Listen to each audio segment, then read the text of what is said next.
Currently, the Ukrainian military is carrying out attacks not only on Moscow and St. Petersburg, but also on the Crimean Peninsula. Now, they are even trying to completely isolate Crimea. There are reports of people fleeing from Crimea. Today, let's take a closer look at this situation. Before we begin, if you want to hear the fastest international news in Korea, please subscribe to Census Studio. Currently, Ukraine is being evaluated as having the upper hand in the war. Ukraine continues to launch airstrikes on Russian territory while persistently targeting Crimea as well. Since June, the Ukrainian military has been using drones to strike all major facilities in Crimea. They are focusing their attacks on energy facilities and railway infrastructure in Crimea. For example, at the Semikholodezskaya oil depot in Crimea, Ukrainian airstrikes have cut off fuel reserves supplied to Russian forces. To block fuel supplies coming from mainland Russia, they are even attacking the oil terminal at the port of Feodosia.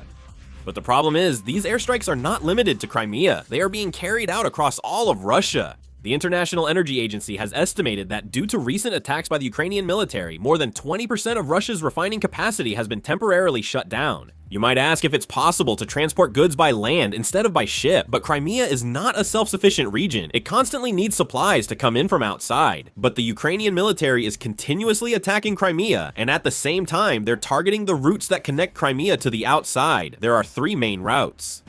First, the Kerch Bridge suffered major damage from a Ukrainian car bomb attack in 2022, and it still hasn't been fully repaired. Fuel transport across that bridge is currently prohibited. On top of that, the Ukrainian military keeps attacking supply routes like bridges and railway infrastructure. The Novorossiya Highway in the northwestern part of Crimea has become a primary target for the Ukrainian military. This road, which opened in 2023, starts from mainland Russia and connects to Crimea through Mariupol and Melitopol, coastal areas in southeastern Ukraine. Ukrainian military drones frequently fly and attack trucks going to Crimea. Right now, the traffic volume has dropped by more than 40% compared to the previous month. And next is the Chonhar Bridge, which connects Kherson Oblast and the Russian-annexed Crimean Peninsula. It was also attacked by drones. Because of this, the Chonhar Bridge was damaged and traffic was temporarily closed. As a result, there is now a severe fuel shortage in Crimea. Even energy supply has become difficult. Fuel rationing measures have also been implemented, and currently in Crimea, dozens or even hundreds of cars are lined up at gas stations. People have to wait 2 or 3 hours just to get fuel, and on top of that, panic buying of daily necessities is also happening.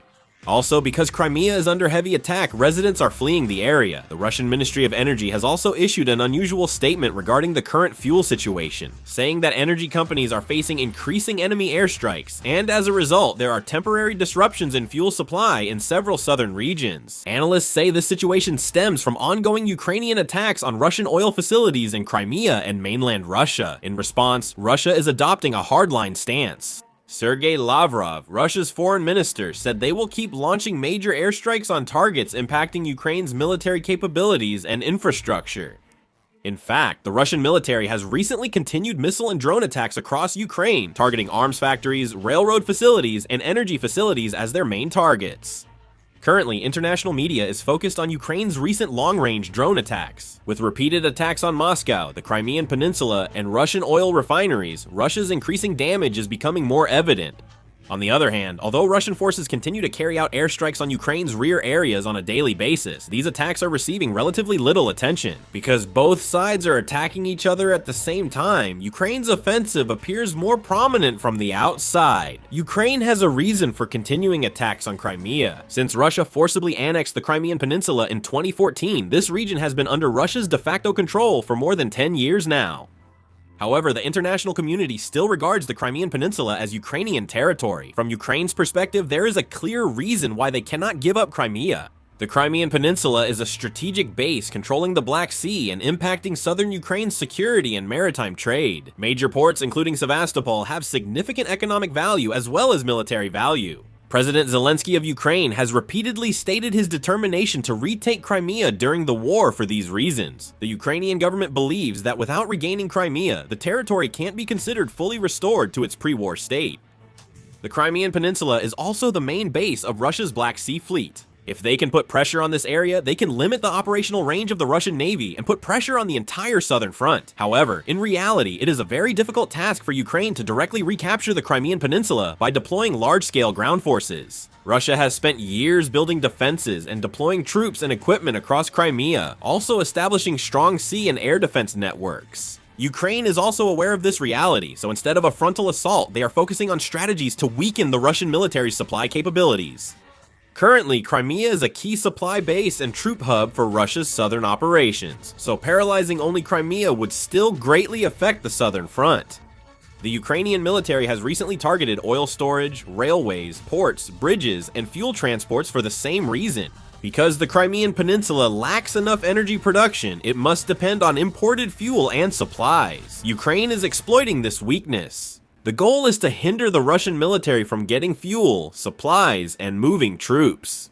If these attacks continue for a long time, the Crimean Peninsula's function as a military base could gradually weaken. Russia will need to send more troops and air defenses to protect Crimea, which may increase pressure elsewhere. The reason Ukraine is persistently targeting the Crimean Peninsula now goes beyond simply reclaiming territory. It is a strategic calculation aimed at putting pressure on the overall warfighting capability of the Russian military, and this is where things get really interesting. Interestingly, Ukraine doesn't seem to be preparing for a major amphibious landing or ground offensive to quickly reclaim Crimea.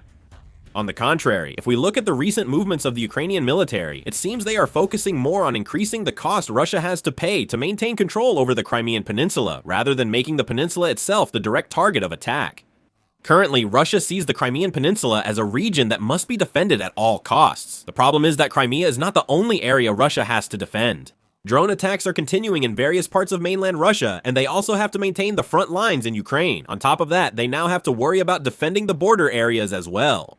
From Russia's perspective, they have no choice but to divide their limited military assets among several regions. It seems that Ukraine is targeting this very situation. The more attacks are carried out on the Crimean Peninsula, the more Russia has to keep sending additional troops and air defense assets. They must deploy new air defenses, scramble jets more often, and raise facility alerts, straining personnel and equipment. It also means that their budget is continuously being depleted. In addition, the burden on the Russian command can increase, since they constantly have to decide which areas to prioritize for defense. If they focus on defending the Crimean Peninsula, other regions may become relatively vulnerable, and if they spread their forces to other areas, their ability to defend Crimea may weaken. Ukraine is pressuring Russia to keep making these choices. Military experts say that in modern warfare, it is just as important to continuously drain the enemy's resources as it is to directly defeat their forces. In this sense, Ukraine's current attacks on Crimea are seen as being more aimed at increasing the burden on Russia's response than at securing territory.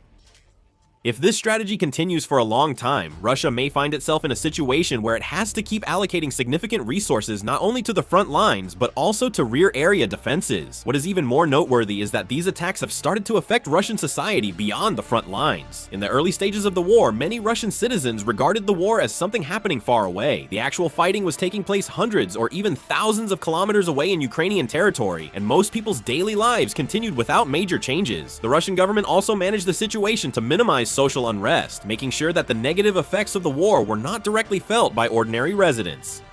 However, recently the atmosphere has been changing. Ukraine's long-range drones have reached areas near Moscow and St. Petersburg, and there have been repeated cases where major airports have temporarily suspended operations. Residents are now receiving air raid alerts and watching explosion videos in real time on their smartphones. News of the war, which used to be heard only from the front lines, is now starting to become part of daily life for residents of Russia's major cities. On top of this, fuel supply problems are adding to the anxiety. In some regions, people have to wait a long time to refuel, and there are more cases where local authorities are limiting the amount people can buy. If this situation continues for a long time, questions may arise about the Russian government's much-touted ability to maintain stable rear area management, especially since no one knows when the war will end. If daily inconveniences keep piling up, there is a good chance that public opinion inside Russia will change significantly.